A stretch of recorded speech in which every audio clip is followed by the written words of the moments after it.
Olá, pessoal!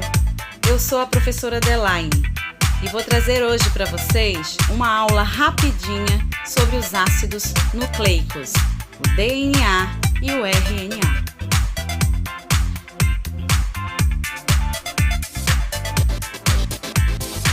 Como sabemos, todos os organismos são constituídos por muitas moléculas bem grandes, as macromoléculas.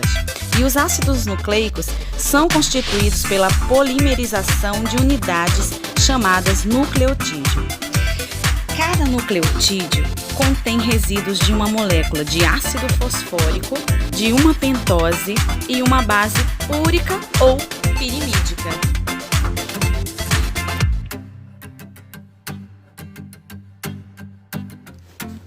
No RNA, a pentose é a ribose e as bases nitrogenadas são adenina, uracila, citosina e guanina. Já no DNA, encontramos a desoxirribose, que tem esse nome justamente pela perda de um oxigênio, desoxi. As bases são a adenina, timina, citosina e guanina. A cadeia polinucleotídica se une por ligações fosfodiéster nos carbonos 5' e 3' da pentose. As bases púricas e pirimídicas se distinguem pelo número de anéis de carbono.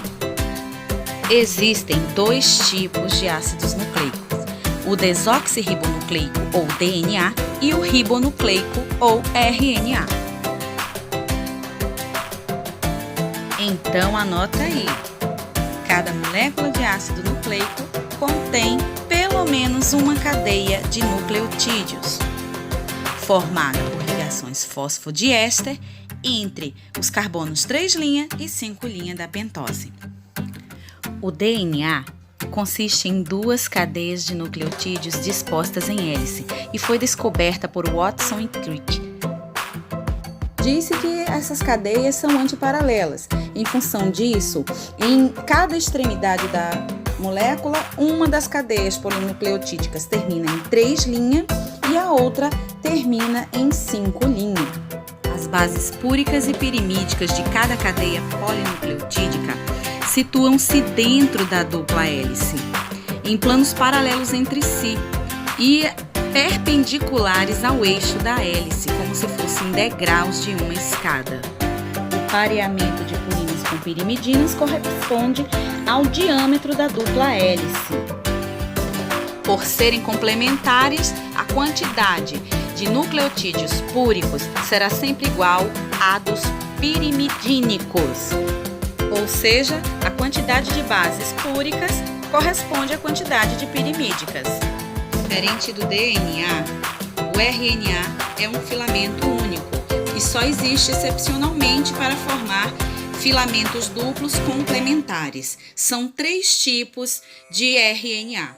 O RNA transportador, cuja função é levar os aminoácidos unindo o seu anticódon ao códon do RNA mensageiro. Por isso, ele determina a posição dos aminoácidos em uma proteína. A forma dele é conhecida como folha de trevo. E aí ela tem uma extremidade que é o sítio de ligação do aminoácido e aqui abaixo a alça anticódon, que vai ser unida correspondendo aí às bases nitrogenadas no RNA mensageiro. O mensageiro tem a função de determinar a posição dos aminoácidos na proteína.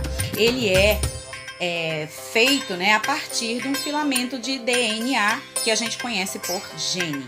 A localização do RNA mensageiro é no citoplasma, em forma de filamento simples. Ele é conhecido também como por transcrito.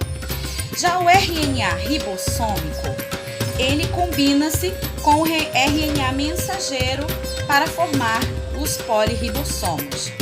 Na realidade, ele é o principal componente estrutural dos ribossomos, que é feito de RNA associados a algumas proteínas. Ribossomo é aquela organela bem pequena que é presente em todas as células. Ela apresenta duas subunidades, uma maior e uma menor. Os ribossomos são responsáveis pela síntese de proteínas e a síntese das proteínas vai ter aí a associação dos 3 tipos de RNA.